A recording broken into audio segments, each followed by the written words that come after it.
બાપા તમને એક વાત કહું, હું મારી માં ભેગો હતો ને ત્યારે મારા લગ્ન ન થતા ને એટલે મારી માર્યા ને મૂંગું વરત રહેતા હતા અને ત્યારે ક્યારેક માગા આવતા હતા, પણ મારી માનું મૂંગું વરત જ ન પૂરું થયું. જો આ મૂંગું વરત તમે પૂરું કરો ને તો મારા આ રાહુ જાય ને તો કોઈક દીકરી દે. બેટા તારા જો લગ્ન થતા હોય તો મૂંગું વરત હું રહીશ. તો બાપા આજ રહી જ જાવ, આજ જ પૂનમ છે. બેટા પૂનમ આજ જ છે. હા બેટા હવારે હું સિરાવ્યો નથી અને ભૂખ્યો કેમ રહી શકીશ? એ આમ જો આવતી પૂનમે હું રહીશ. બાપા તેમાં આવતી પૂનમ કરશો ને તો તમારા દીકરાની જિંદગી વહી જશે. તમારે તમારા દીકરાની જરાય નથી પડી, રહેવું હોય ને તો આ પૂનમેથી જ રહ્યો. એ હારું રહું છું. બાપા આમ જો હવે તેમ બોલતા નહીં, હવે તમારું મૂંગું વરસ થઈ ગયું ચાલુ. અને હવે હું જોઉં છું આ દીકરો ભૂરીઓની કેમ મારા બાપાનું મૂંગું વરસ તોડાવે છે.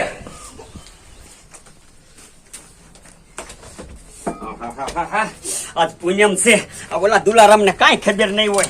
ઓલી ડોસી તો મૂંગું વરસ રહી જાય ને તો ઓલા ડોહલી ના લગ્ન થઈ જશે. મારે એના ઘરે જવું જોશે.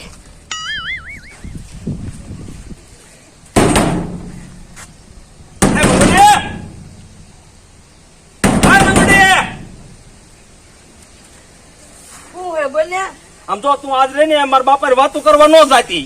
હું વાતો કરવા નથી જાતી. તાર બાપો જોડ્યો આવે તાર માગે હારથી. એ મંગુ તું ગરમ થામા, એટલે જ કઉ છું કે મારા બાપા રહ્યા ને એ રહ્યા છે આજ મૂંગું વરત. આમ જો મારું ક્યાંય ગોઠવાતું નથી ને, મારા બાપા મૂંગું વરત પૂરું થઈ જશે ને એટલે મારા રાહુ નીકળી જશે ને પછી તું ગમે ત્યાં માગું નાખી ને એવડે સામે મારા હાથ પાડી દીશે.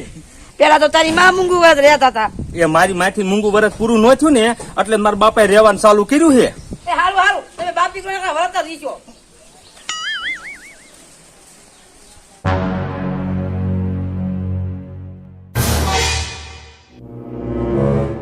સાયકલ ની સીટી વાગી દુલારામ, હઠ લાગી હઠ છોડો ને.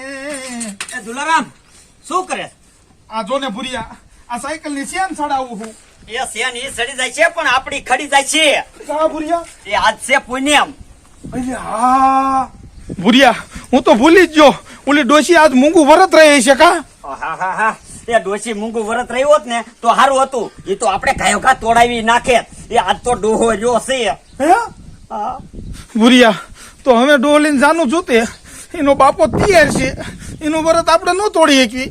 એ દુલારામ એ તો મને ખબર છે, પણ આમ હાથમાંથી હાથ રાખીને બેઠા રહીશું ને તો આપણો થોડો મેર પડશે વરત તોડવાનો. કઈક વિચારવા દે.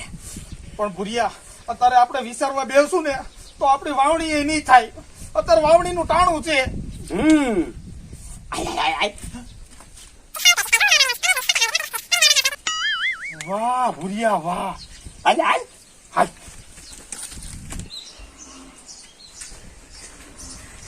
બાપા પાણી પીવું હે? બાપા ભૂખ તો ના લાગી ને? આમ જો બાપા આજ તેમ ગમે એમ કરીને આ મૂંગું વરસ પૂરું પાડી દીજો. હો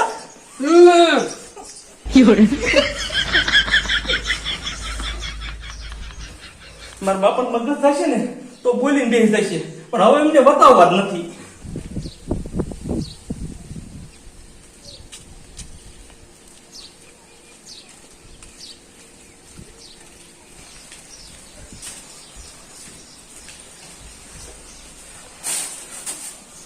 મજા બટેકા છે ને અમારા બાપા ભૂખ્યો નહીં રહી કે ને તો મૂંગું વરસ તોડીને બેસશે. એટલે દુકાને જઈને બટેકા લઈ આવવા દે. આમ તો બાપા હમણાં બટેકા લઈ આવું ને પછી તમને ફરાર કરી દઉં. હો મુંજાતા નહીં.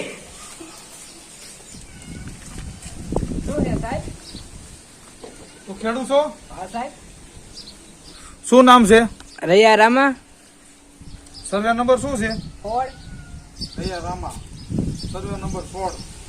પણ આમાં તો બેટા 2 જ વીઘા છે. 2 વિકલ્પ છે. કેમ? બીજી મારા બાપા વાંધો ને બેટા, તને સરકાર તરફથી 1 થેલી બિયારણ ની મળશે, બરોબર? અય બિયારણ દે ને. આમ જો બેટા, એ કપાનો છોડો રહ્યો ને માથોડું થાય છે અને એક ડાયરમાં હો જીંડું આવશે અને એ બધું કમ્પ્લીટ થઈ જાય ને કપા બાપા એટલે જે તાર બાપા એ જમીન વેચી ને એ પછી પાછી લઈ લેજે. હો અને મહેનત કરજે, કઈ વાંધો નહીં. જા હાલો. સાહેબ મને નો આપો, હું ખેડૂત છું. શું નામ? ડોહલીભાઈ.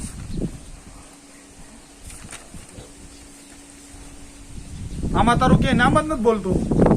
વિશે જોવો જોવો સરખું જોવો ને. અરે ક્યાંય નથી, આમ જો ને બધે જોઉં જ છું. પણ સાહેબ એના ખાતે જમીન જ નહીં હોય. ઈ વાત હાચી ભાઈ તમારી, જમીન મારા બાપા નામે જ છે, પણ મહેનત તો સાહેબ ઇમેજ કરતા હોય ને.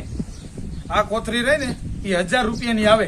તાર બાપાને ખબર હોય કે ન હોય, તું એને વેચી દે ગમે અહીંયા અને દારૂની પોટલી લઈને પી જા, તો અમને અહીંયા સરકારને અમારે ઉપર જવાબ શું દેવો? આમ નીકળી નું આવે, હાલ નીકળે આમ. હાલો ભાઈ હાલો. સાહેબ તો હાલો તી મારા બાપા પાસે. તાર બાપા જીવે છે? હા સાહેબ હજી તો ખડ્યો ધડ્યો છે. એવું છે? હા હા તો હાલ. હાલો ભાઈ હાલ.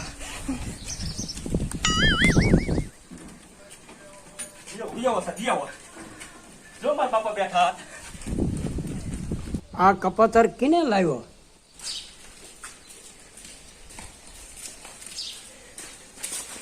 સાહેબ જો આયા ને મારા બાપા. બાપા તમે ખેડૂત છો? કેટલા વીઘા જમીન છે? સાહેબ 13 વીઘા 13 વીઘા. તારો બાપો હું કરે છે અને તું શું તૂટી ડાયો થાસ? સાહેબ એમાં એવું છે ને, મારા બાપાને આજ મૂંગું વરસ છે, સવારનું કાંઈ ખાધું નથી એટલે નથી બોલતા. તારા બાપાએ મૂંગું વરસ શું કામ લીધું? સાહેબ એમાં એવું છે ને, મારા લગ્ન નથી થતા ને અને મારા બાપા મૂંગું વરસ રહે ને તો મારા લગ્ન થાય એટલે લીધું છે. તારી ઉંમર તો 50 વર્ષ થઈ છે એટલે તારા લગ્ન હજી નથી થયા એટલે તું હશે તો અપલખનો બોલ. મને તેવું લાગે છે આયલો ને એના બાપાને દાબ મારીને મૂંગા રાખતો લાગે છે આ કપાઈની થેલી હાટું. હા એ વાત સાચી. હાલો હાલો ઈનો મેળ આવે હાલો. ના ના સાહેબ એવું નથી. તો હા શું કે મારા બાપાએ મૂંગું વરસ લીધું છે. એ અમારા સરકારમાં એવું કાંઈ ન આવે કે બાપે મૂંગું વરસ લીધું અને દીકરાને દીધી ઠેલી. તારે શું અમારા પટા ઉતારવા છે? એ સાહેબ માથાકૂટ શું કરો છો? હવે 5 થેલી વેચી છે, ગામમાં ગમે ત્યાં બાટી દઈશું એટલે આપણે ઘર ભેગા થાય. હાલો. આ સાહેબ રહ્યો તમે. બાપા આ સાહેબ જે માં કે ને જમીન બમીન નું એ બધું કહી દો ને, આપણે કપાને ઠેલી દઈ દે. એ બાપા મને બધી ખબર છે. મફત દેવા મફત. બાપા તમે ખેડૂત છો? હા. આ છોકરો તમને દાબ નથી મારતો ને? ના. કા સાહેબ હાસું ને મારું? છોકરો હાસો હે, ભલે ઉંમર ગડકાવી ગયો હે. ઠેલી દઈ દો.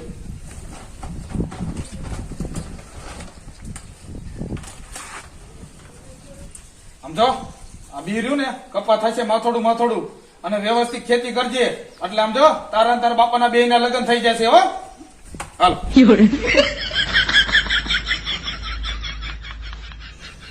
એ ગધાડા, તે મારે મૂંગું વરસ ચોગાઈ નાખ્યું કપાની થેલી હારું છે. એ બાપા ભલે મૂંગું વરસ તૂટ્યું હોય, કપાનું બી તો આપણે સારું આવી ગયું ને, અને અમતા તેમાં ભૂખ્યા ન રહી શકે. ઈ વાત સાચી. બાપા ઓલા સાહેબ આયા ને એમ કહેતા હતા કે આ કપા બહુ સારો થશે. આ બી કેવું છે આપણે જોવી તો ખરા.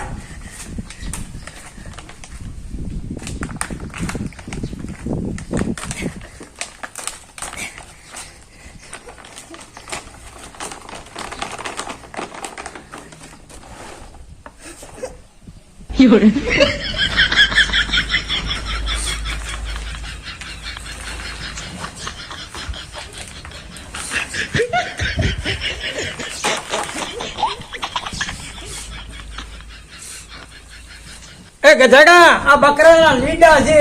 બાપા આ સાહેબ ને ભૂલમાં આવી ગઈ છે, મને વાયા જવા દો. મને જેવું લાગે આ ભાવમાં ડોલી લગ્ન થાય છે જ નહીં. નહીં થાય. એનો બાપો એવો જ છે. હા એ વાત થાય છે. સમજો બીની થેલી તોડશે ત્યાર ખબર પડશે. ભાઈ તો હું ભાઈ બીજી પેલી જતા ના, એ મારી રીંગણા.